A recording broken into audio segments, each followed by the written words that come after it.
eu venho conversando com o Dr. Arnoldo já há um mês, mais ou menos, para a gente conseguir ajustar uma data, porque realmente ele está com muito trabalho, né?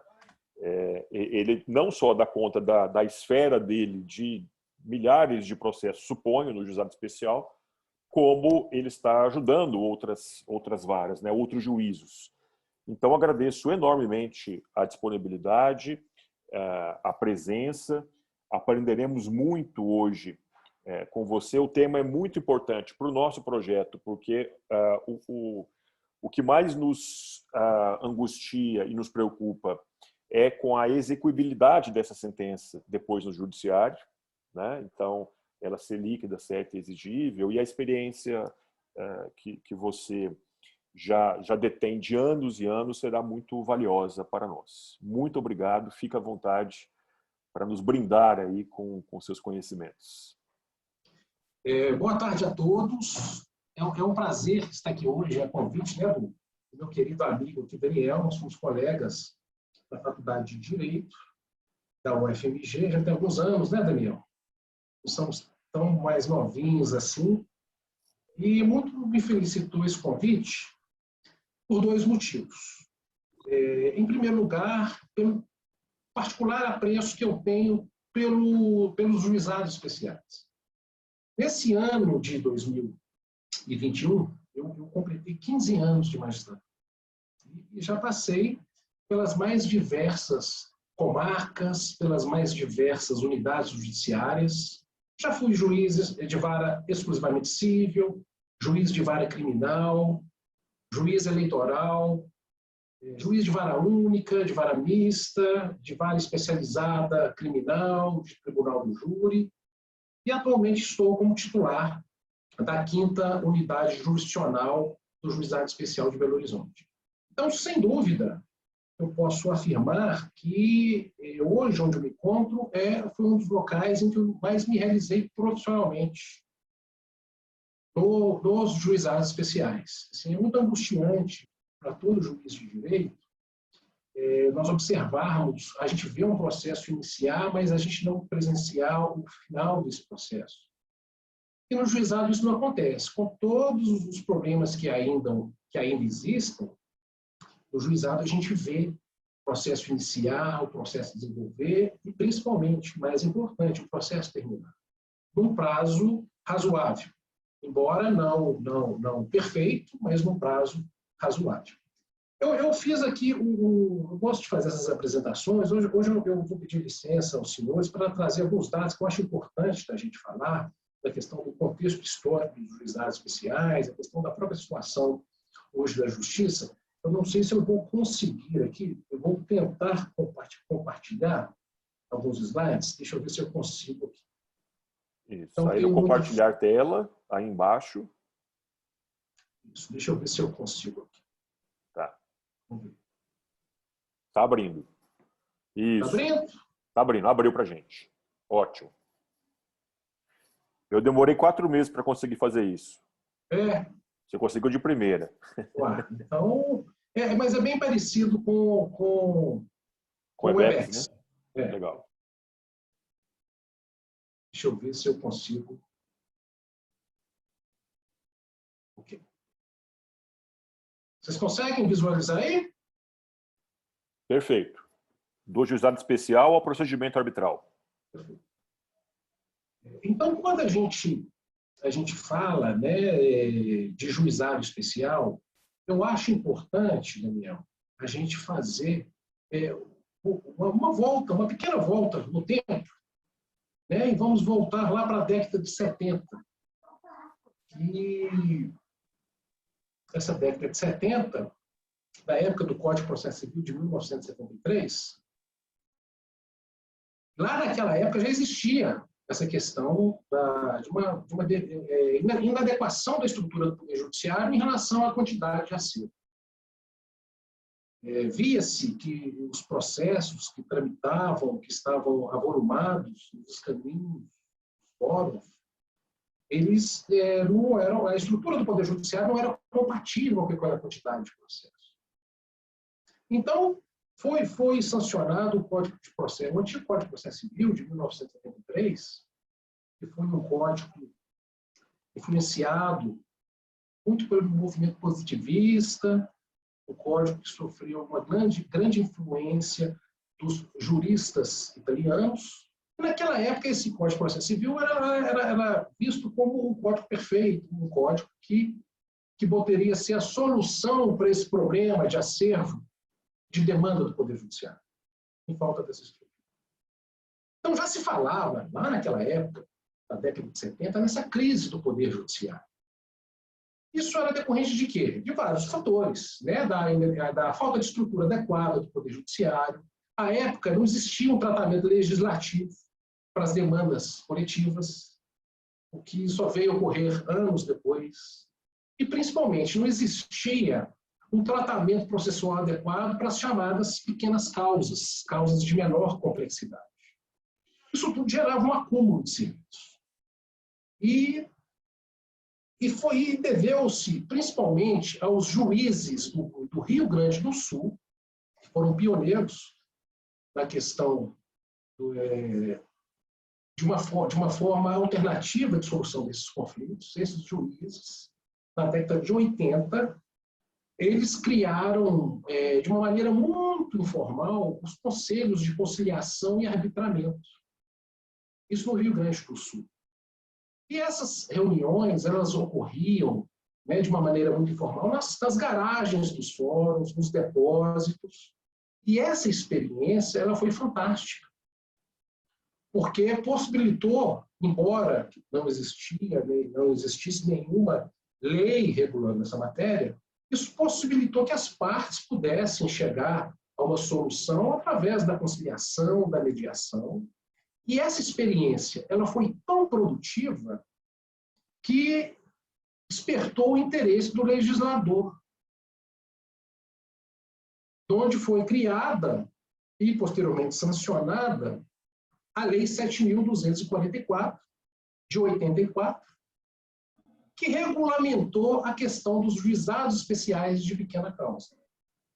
Na época, a alçada limitada ao valor de 20 salários mínimos, mas desde essa época já com esses princípios, né, da composição, da conciliação, do acordo, da informalidade.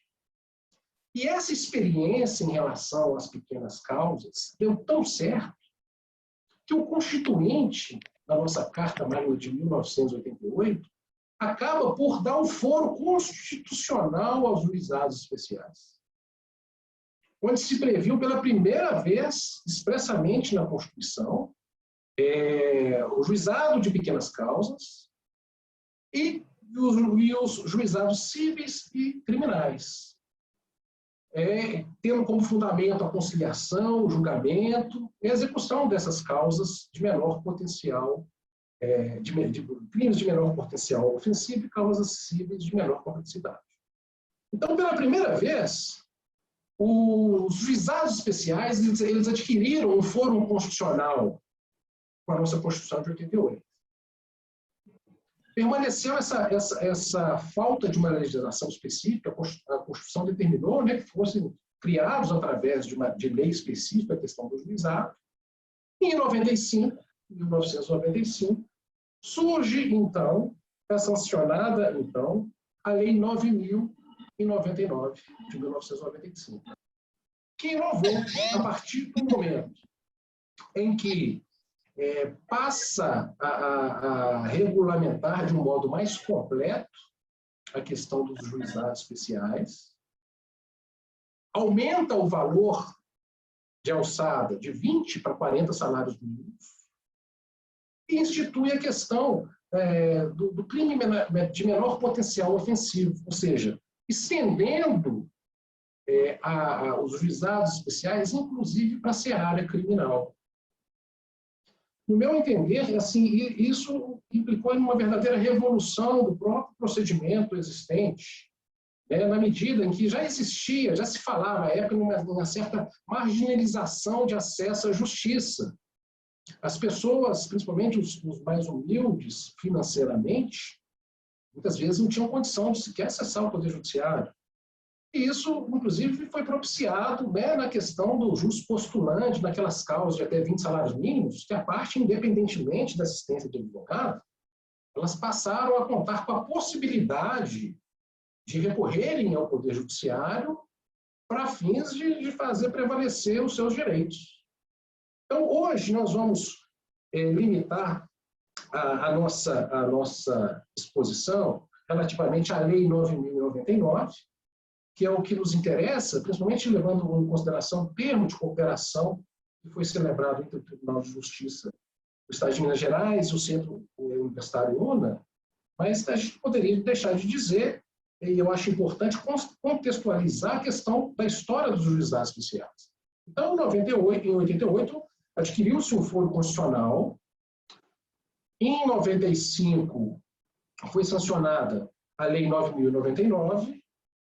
Em 2001, a questão dos juizados especiais eles foram trazidos para o âmbito da Justiça Federal, através da Lei 10.259, de julho de 2001, e, posteriormente, foram instituídos os juizados especiais da Fazenda Pública, né, relativamente no âmbito dos estados, do Distrito Federal, dos territórios e dos municípios. Eu acho importante, Daniel, quando a gente fala nessa contextualização histórica dos juizados, falar dessa importância que isso teve. Isso ampliou a questão do acesso ao Poder Judiciário,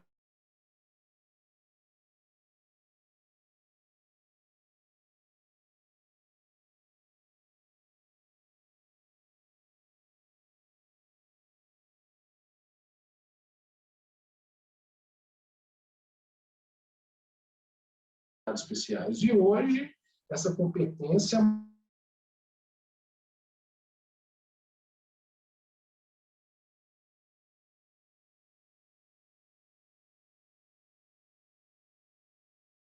ainda eu acho que todo juiz, todo operador do direito, ele tem que ter isso em mente, assim, qual que é a situação do país, qual que é a situação do Poder Judiciário.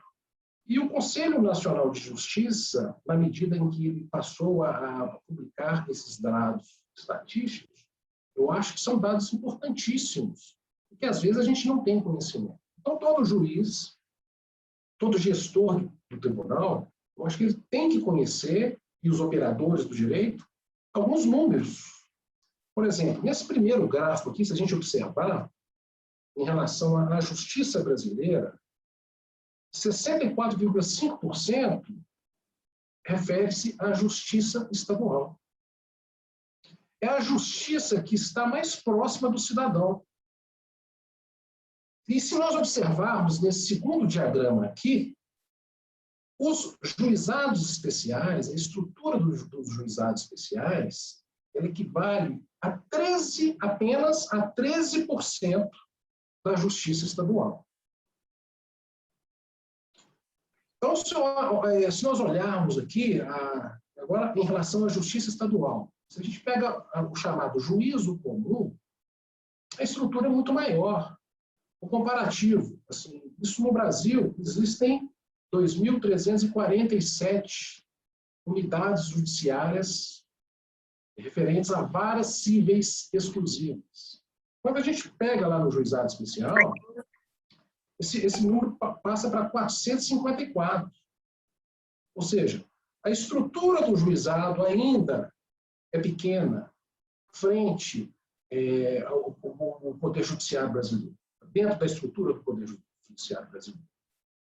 E, embora os juizados eles sejam apenas 13% da justiça estadual, nós vamos ver que o número de ações que ele recebe é muito grande.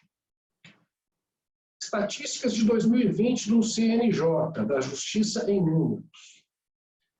A Justiça Estadual, no ano passado, ela recebeu 20.669.278 novos processos.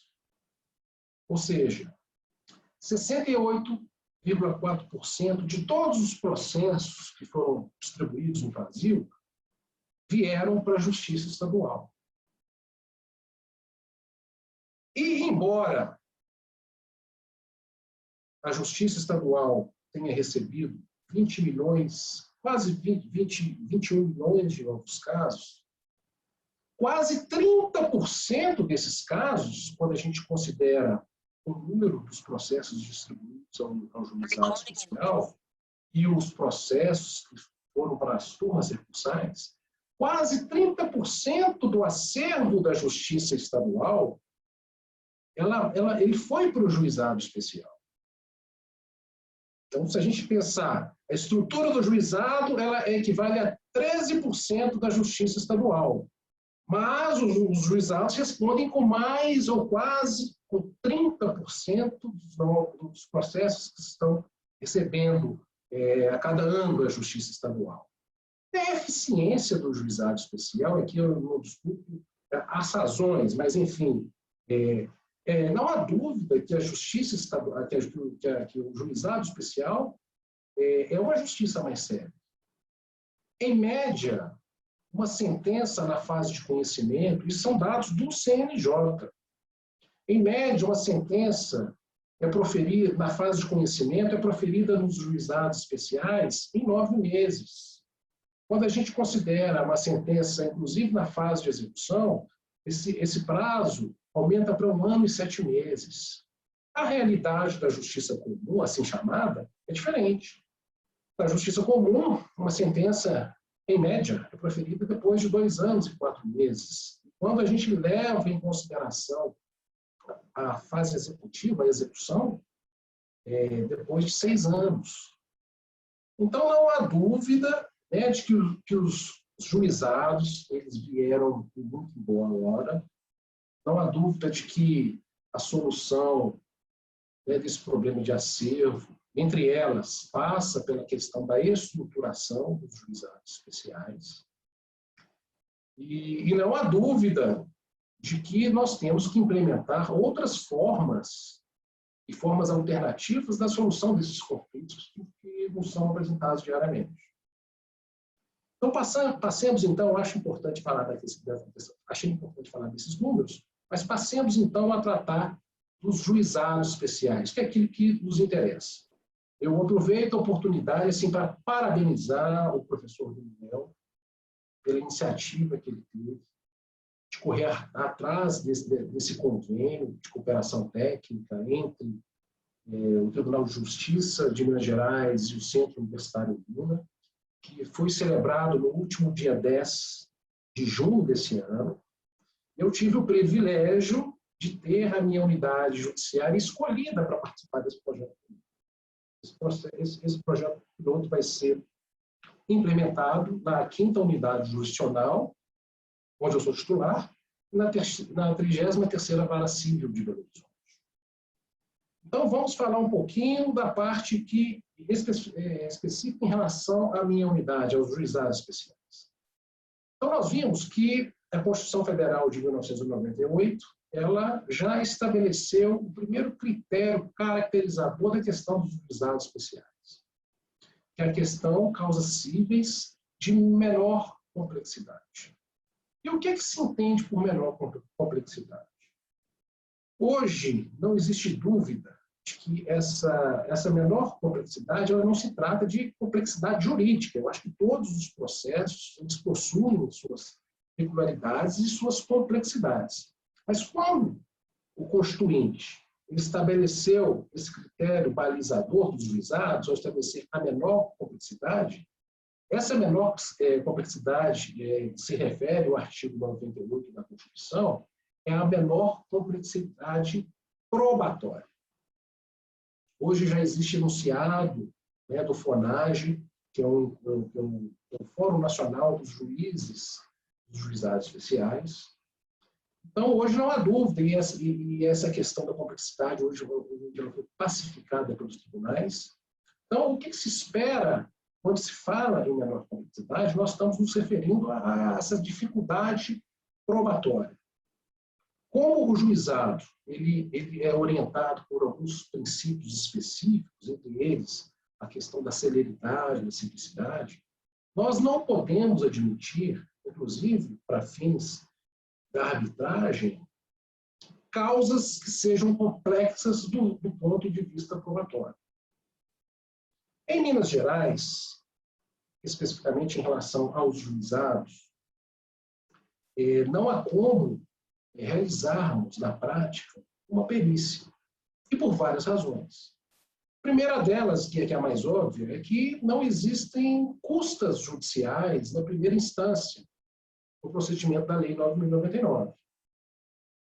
Então, é praticamente impossível, hoje, para o juiz, ele determinar a realização de uma perícia, seja uma perícia contábil, uma perícia grafotécnica, uma perícia para apurar a falsidade ou não de um documento, se ele não tem condições de remunerar o perito para fazer esse trabalho.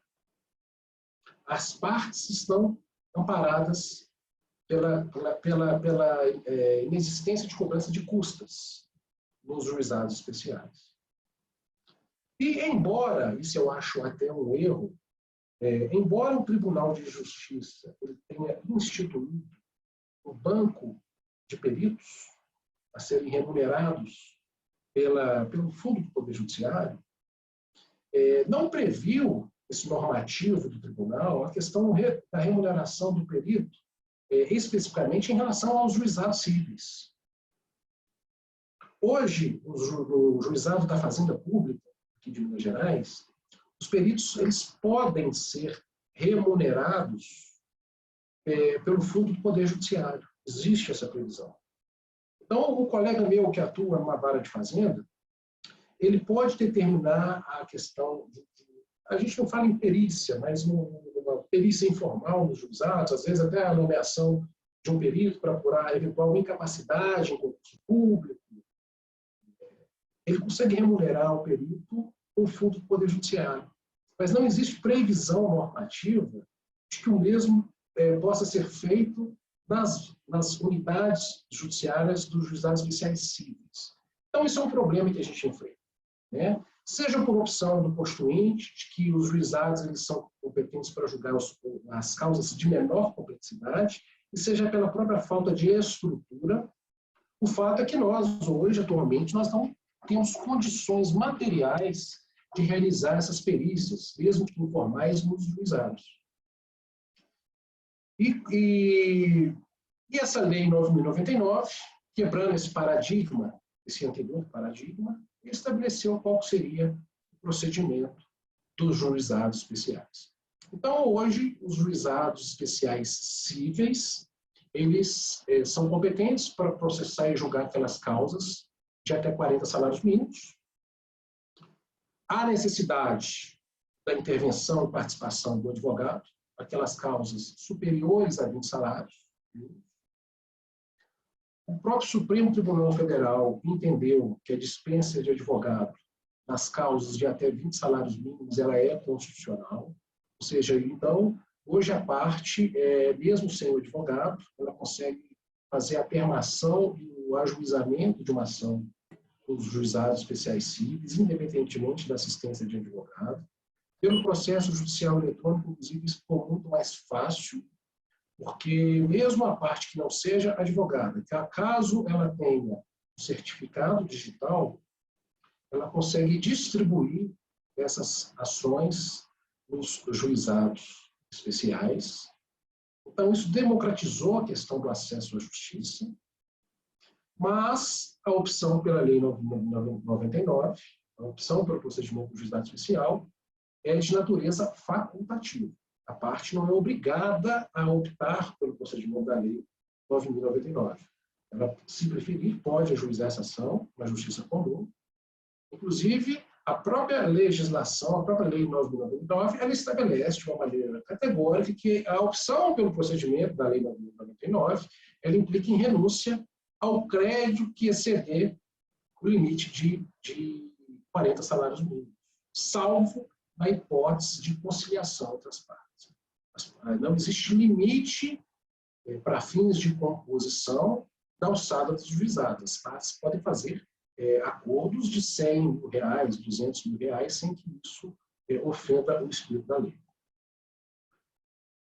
Questão de quem pode ser parte no juizado especial.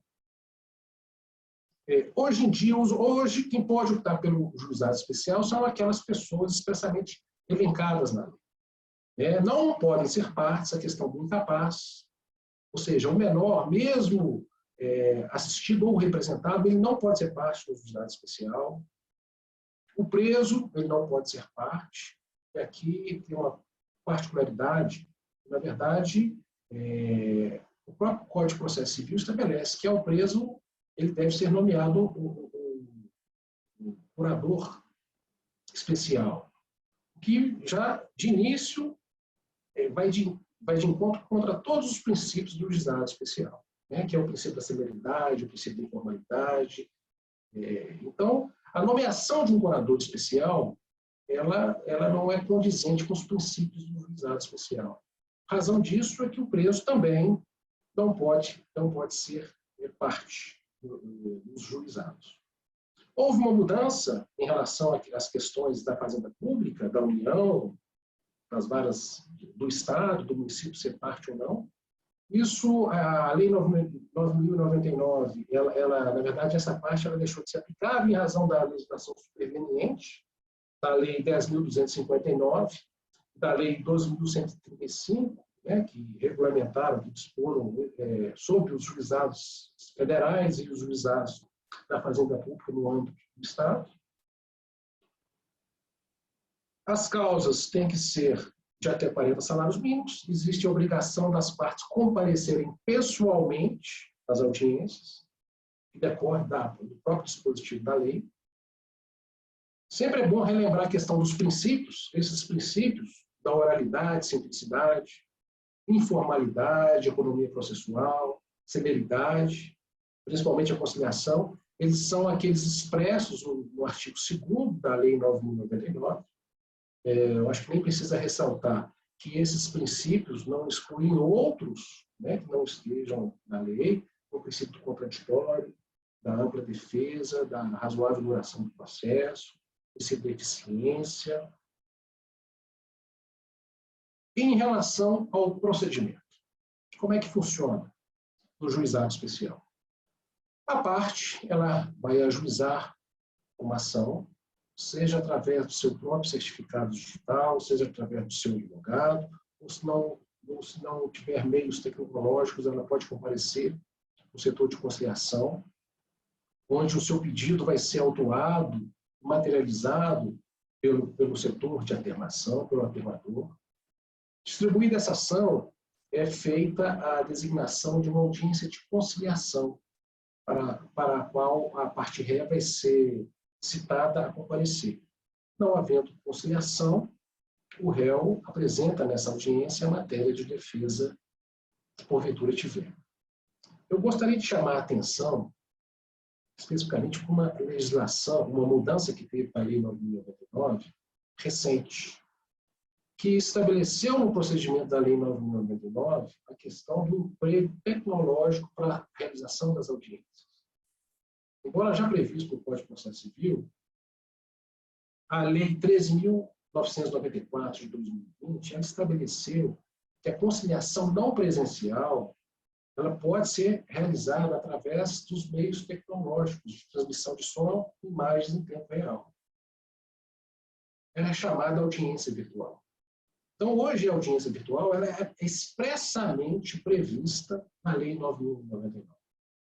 E, além disso, a própria lei estabeleceu uma sanção para a parte que não concorda em comparecer, ou que não comparece, ou que se recusa a participar dessa tentativa de conciliação. Ela estabelece que, se houver essa recusa, o juiz proferirá a sentença. Leia-se, se o autor estiver ausente, o juiz pode decretar a contumácia e extinguir o processo. E se o réu estiver ausente, o juiz pode decretar a revelia. Isso foi muito importante, porque, principalmente nessa época de pandemia, no início e antes dessa alteração legislativa, embora o tribunal tenha disponibilizado os meios da gente realizar essas audiências virtuais, existia uma certa intolerância, às vezes, do advogado, uma certa dificuldade que o advogado apresentava para participar. Então, hoje, isso não é mais possível, isso não é mais razão. Não existe recusa imotivada à realização dessa audiência virtual. A não ser que exista uma demonstração de prejuízo efetivo, né, se a parte não comparecer nessas audiências, vai ser decretada a contumácia ou revelia. Mas como é que funciona em Belo Horizonte? Não é todo mundo que possui um computador, que possui um laptop, ou seja, condições de participar virtualmente dessa audiência. Esse problema foi resolvido. Hoje, nesse período de pandemia, as audiências de conciliação no Juizado Especial de Belo Horizonte estão sendo realizadas exclusivamente no modo virtual. São audiências em que as partes advogadas recebem um link de acesso para ingressar na sala de audiência. E, às vezes, a parte peticiona, através do setor de internação, fala, olha, mas eu não possuo um computador, eu não tenho acesso à internet. Então, essa parte é orientada a comparecer presencialmente na sede dos juizados. E lá na portaria, ela já é orientada a se dirigir a um setor onde ela vai ser atendida. Existe um servidor que vai participar da audiência com essa parte, disponibilizando exclusivamente o acesso tecnológico. Ou seja, então a parte que não tem um computador, que não tem um tablet, ela vai se dirigir para o juizado especial e vai ficar numa sala só com ela. Ela não vai ser nem um conciliador. O conciliador não vai estar nessa mesma sala. Vai ter um servidor que vai auxiliar a parte a acessar a audiência virtual. Ou seja, então, o advogado do réu vai estar na residência dele ou no escritório, o preposto do réu vai estar na residência ou no escritório, o conciliador vai estar realizando, muitas vezes, a audiência de sua própria residência, e a parte vai estar presente no juizado, né, onde vai ser disponibilizado esse equipamento para ela poder participar. Então, hoje em dia, não há desculpa ou de impedimento para a realização dessa audiência virtual. Quando a gente fala em juizado, a gente tem uma preocupação em relação à questão do procedimento, à questão da sentença. E como é que vai funcionar a questão da arbitragem? Não sei se o professor Daniel chegou a falar isso para vocês, mas o que nós pensamos inicialmente na questão do juizado especial, porque as nossas audiências, quando a parte de tribulação é agendada uma audiência de conciliação. Com essa pandemia, com esse problema todo, as audiências hoje estão sendo designadas para outubro, mais ou menos, eu não tenho a data certa. Então, o que a gente está pensando em fazer é, antes dessa audiência de conciliação, do juizado especial, nós marcarmos, nós vamos chamar de audiência, porque, na verdade, vai ser uma reunião entre as partes, né, e a equipe de arbitragem, reunião essa onde vão ser esclarecidos os pontos acerca das vantagens e desvantagens da arbitragem. Então, o que nós pretendemos é que, antes dessa audiência de conciliação, que seja oferecida às partes essa possibilidade alternativa de solução do conflito, através da arbitragem acadêmica. E, caso as partes optem pela adoção desse procedimento arbitral, o processo na justiça ele vai ser extinto e o juiz passa a ser exclusivamente o árbitro. E a releitura que a gente faz da Lei 9.099 é no sentido de que é dispensável qualquer sentença homologatória arbitral. O juiz não tem a necessidade, isso é inclusive até incompatível, em decorrência dessa lei, da lei superveniente, a lei da arbitragem, a 9.305, 9.307, ela é posterior à lei 9.099. Então, embora a lei 9.099 faça menção à homologação da sentença arbitral pelo juiz de direito, a leitura que a gente faz é que isso não é necessário. Então, o que vai acontecer é que, instituído o juízo arbitral, essa sentença arbitral, ela, uma vez proferida, ela independe de homologação, com todas as consequências e efeitos jurídicos advindos da Lei 9.307. É uma sentença da qual não cabe recurso, é uma sentença que, no máximo, vai ser aclarada através de embargos de declaração. E o juiz arbitral, ele deve observar na sentença as mesmas regras que o juiz de direito. A lei de arbitragem, ela expressa, ao falar, que o árbitro é o juiz de fato e de direito, no caso. E a sentença proferida, ela não fica sujeita a recurso ou a homologação pelo Poder Judiciário. Então, a preocupação que se tem, eu acho importante a gente falar, é que os árbitros, por ocasião dessa sentença, eles estão atribuídos da função de julgar com os mesmos ônus e deveres de um magistrado, de um juiz de direito togado. E esse que é o nosso tema caro de hoje, né, professor? Falar assim, como é que vai ser a questão dessa sentença, enfim, quais são os limites dessa sentença, o que tem que ser observado. A Lei 9.099, ela estabelece lá no artigo 38 os requisitos da sentença. Dispondo, né, que da sentença o juiz fará a exposição dos elementos de convicção, fará um breve resumo dos fatos relevantes ocorridos na audiência, dispensado o relator. E o importante, o artigo é expresso, o artigo 38 da Lei 9.099, ele é expresso ao proibir a chamada condenação por quantia ilíquida. Daqui a pouquinho a gente vai ver o que é isso. Mas em relação à sentença, então, o que tem que ser observado?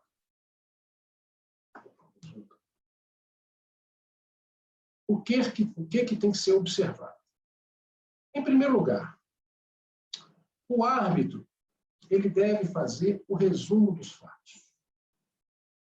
Embora a Lei 9.099 fale em dispensa do relatório, nos meus casos particularmente, eu gosto de fazer um relatório de tudo que aconteceu no processo.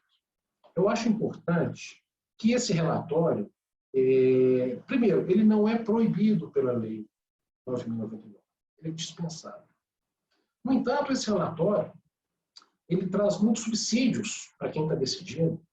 A partir do momento que você relaciona as questões trazidas pela parte autora, as questões trazidas pela parte ré, e a legislação impõe que a decisão seja fundamentada, eu acho que isso facilita enormemente o trabalho de quem está decidindo.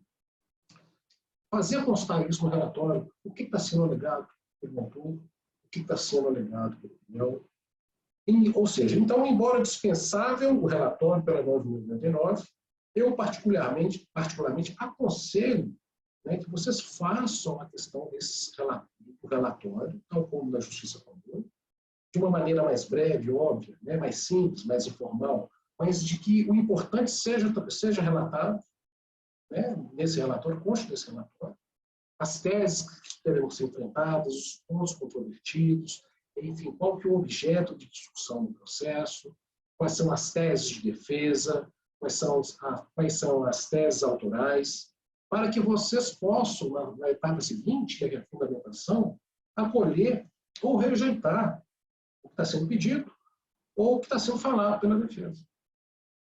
Em relação à fundamentação, acredito que até o professor Daniel já tenha falado com vocês, essa fundamentação, quando a gente fala em fundamentação, é aquela fundamentação qualificada.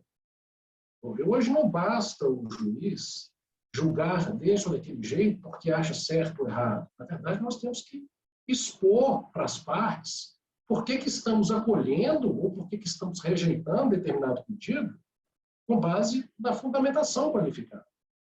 Hoje eu não vou adentrar na questão da qualificação dessa fundamentação, mas eu sempre brinco o seguinte, a gente não pode decidir o processo do juizado especial como uma mãe ou um pai que está decidindo um pedido feito pelo filho.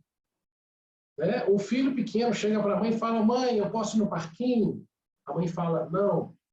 Por que não, mãe? Por que não? Ou seja, o não é a decisão e a fundamentação ao mesmo tempo.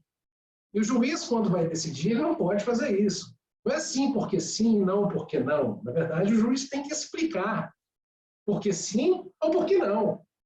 Aí que nós temos essa fundamentação qualificada. E, por fim, a questão do dispositivo da sentença, em que o juiz vai fazer a conclusão daquilo que foi decidido no processo, rejeitando ou acolhendo o pedido do autor. Então, o que nós temos que observar em toda a decisão, inclusive na Lei 9.099, dos processos que tramitam sobre a Lei 9.099, nós vamos ter que fazer um relato dos fatos, o que está sendo falado pelo autor, o que está sendo falado pelo réu.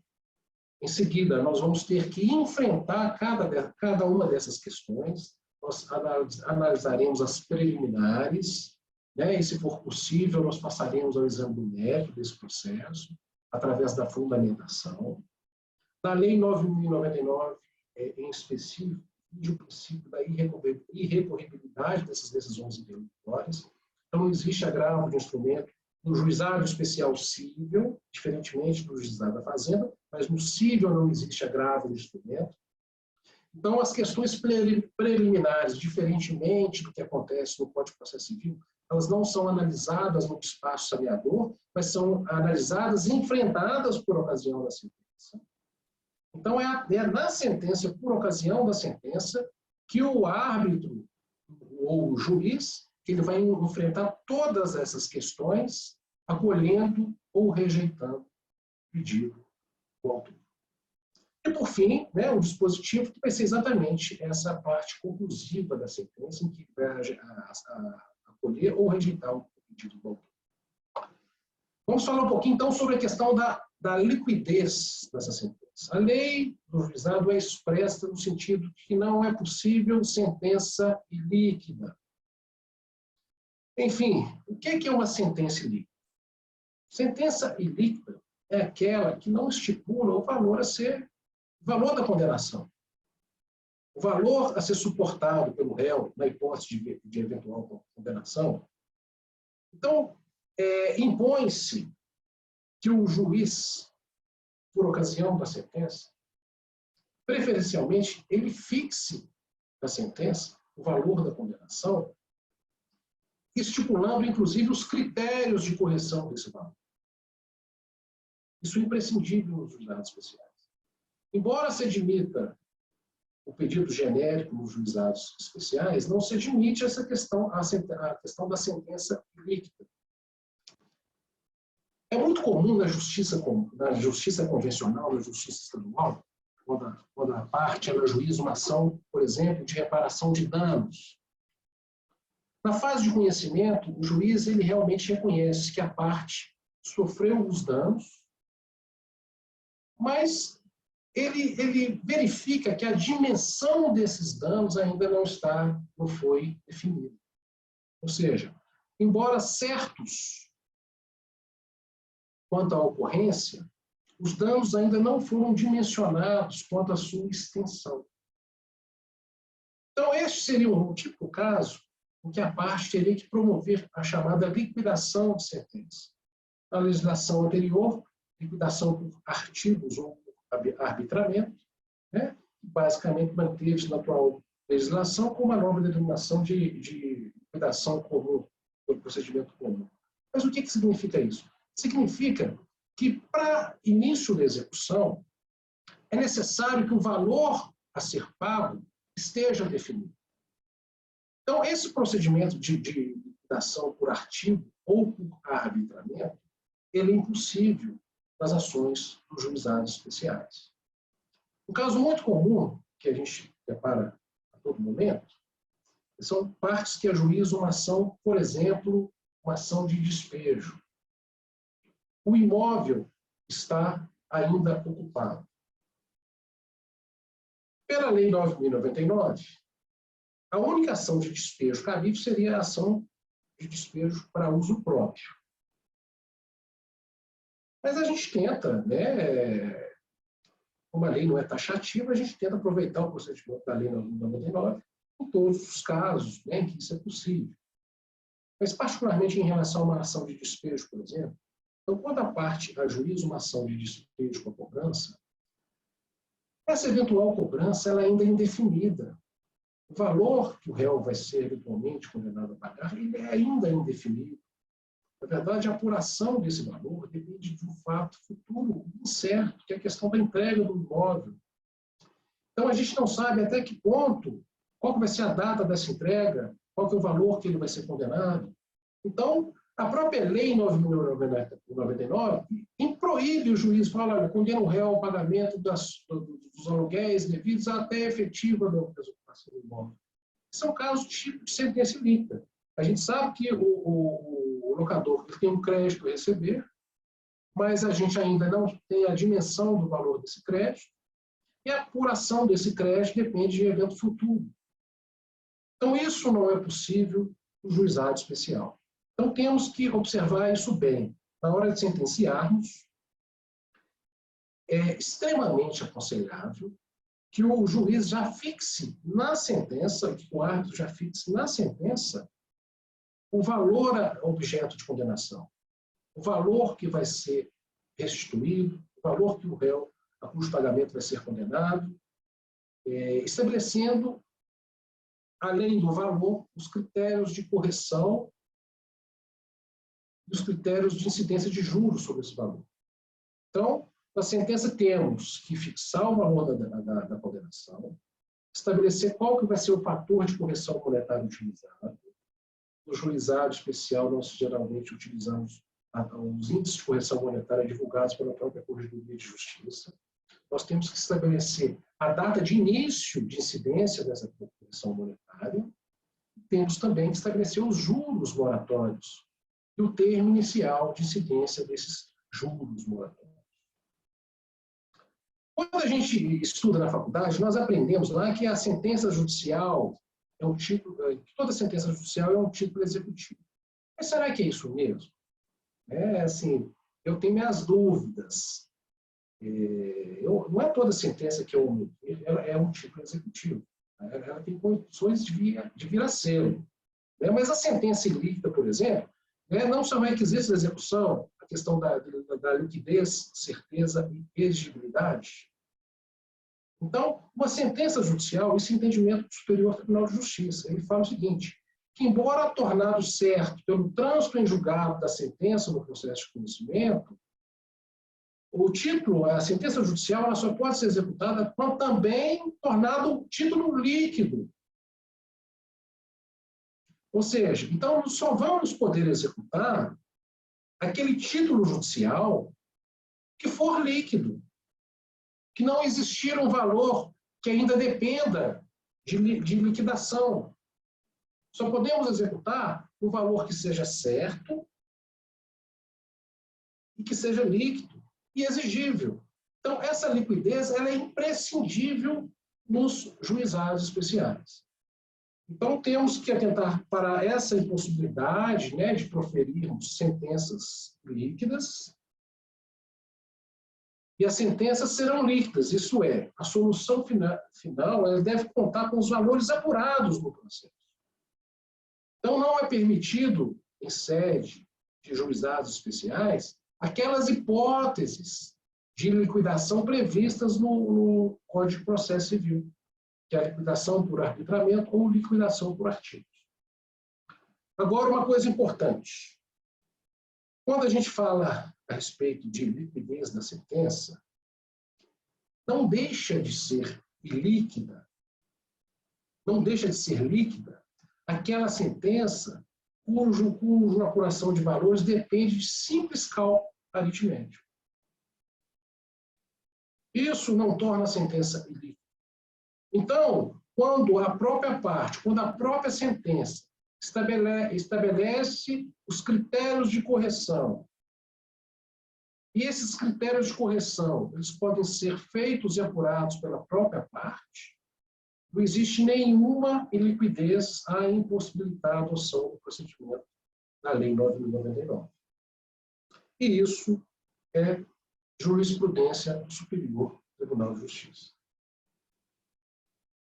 Então, de acordo com o STJ, não é ilíquida a sentença que contém todos os elementos que permitem definir a quantidade de bens da vida a serem prestados, dependendo apenas de cálculos aritméticos apurados mediante critérios constantes do próprio tipo, ou de fontes oficiais. Julgado de 2019 e, no mesmo sentido, julgado de 2021. Decisão no sentido de que realmente o valor, né, a ser apurado, se depender de apenas de simples cálculo aritmético, isso não retira a liquidez da sentença. Então, são essas as observações que eu tinha que fazer com o professor Daniel. O nosso tempo é curto aqui, o professor Daniel tinha falado 40 minutos, acabei excedendo aqui um pouquinho o meu tempo, mas gostaria muito de parabenizá-los, desejar a todos muito boa sorte nessa nova missão que é decidir a vida dos outros, essa nova missão que é fazer a pacificação social. Eu me coloco à inteira disposição de vocês, do meu gabinete, no 12º andar, dos juizados especiais daqui de Belo Horizonte, na Avenida Francisco Salles. Passarei meu e-mail, meu telefone de contato, do professor Daniel, para quem tiver interesse. Também estou à inteira disposição para a gente debater, para a gente trocar ideia. E, dentro da minha limitação, se eu puder ajudar em alguma coisa, será um grande prazer. Muito obrigado, doutor Arnoldo. Se você quiser interromper o compartilhamento, é em cima num linkzinho vermelho, que a gente volta para a tela. Isso, a gente volta para a tela. Perfeito. Vocês percebem, gente, que o doutor Arnoldo disse que é um privilégio para ele ter tido a unidade, né, escolhida para o projeto, mas o privilégio é todo nosso, né? A primeira pessoa com quem eu falei do judiciário foi com ele foi um entusiasta e desde então tem dado um apoio integral às conversas, à eliminação de arestas. Isso já vem mais de ano, né? A pandemia atrapalhou bastante esse desenvolvimento. E o tema da palestra de hoje, eu nem falei com o doutor Arnoldo, né? Mas é o fecho da nossa capacitação do semestre.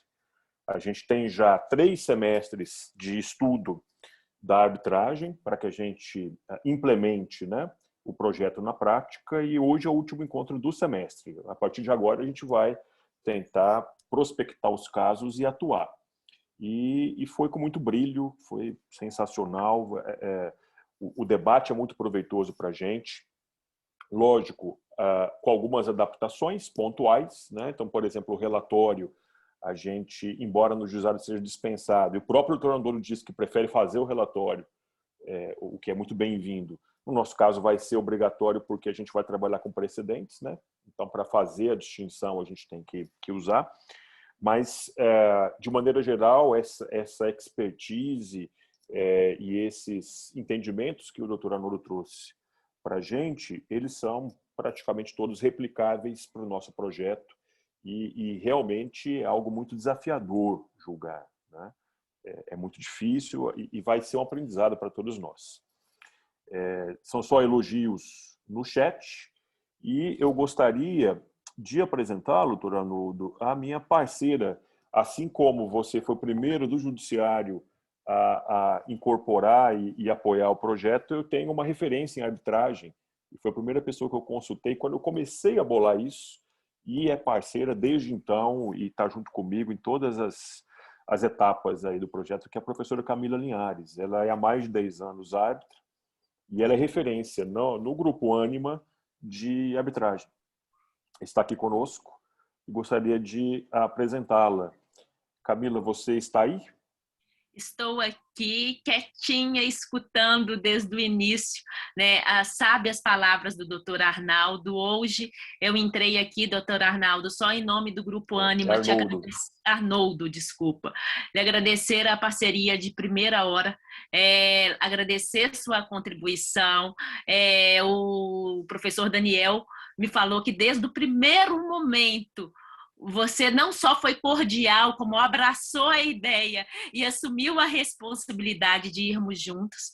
E para a gente contribuir com a transformação de resolução adequada de conflitos e trazermos a academia junto, nós precisamos de pessoas como você, né? Por mais juízes como o Dr. Arnoldo por aí, e tenho certeza que será o início de uma parceria muito exitosa e eu fico muito feliz que ela nasça, que o pioneirismo dela e que a vanguarda dentro do juizado especial esteja nas suas mãos. Já escutava o professor Daniel falar muito bem de você, se o professor Daniel fala muito bem de você, acreditei em tudo, então eu já tenho, né, na hora que fala magistrado Arnoldo, eu já tenho uma visão, uma parcialidade em falar com o senhor. O primeiro momento que eu tenho oportunidade de conhecê-lo é agora, nesse mundo virtual, né? Se fosse no mundo presencial, nós estávamos no cafezinho, no pão de queijo, mas isso não deixa de perceber o acolhimento, a cordialidade e a competência técnica sua. Então, hoje eu estou aqui só realmente para lhe agradecer a parceria de primeira hora.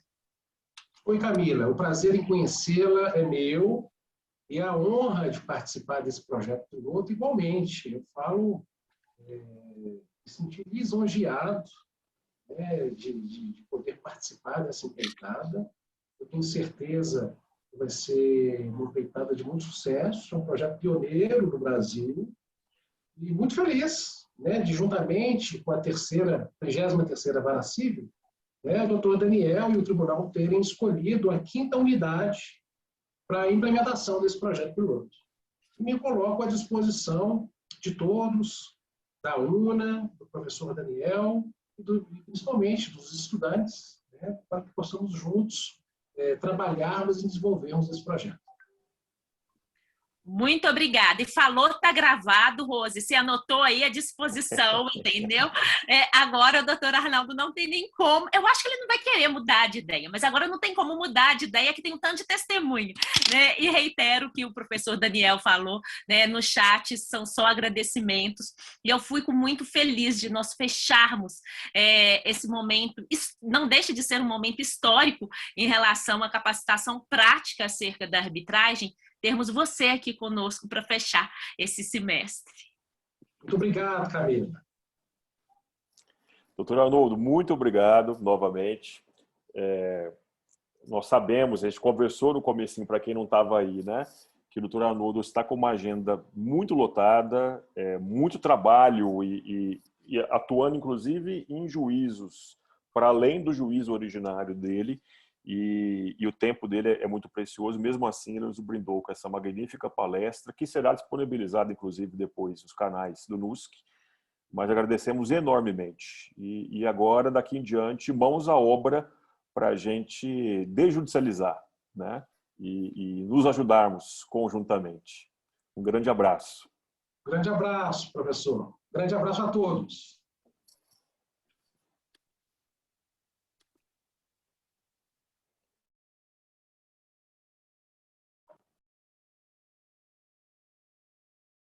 Foi fantástico.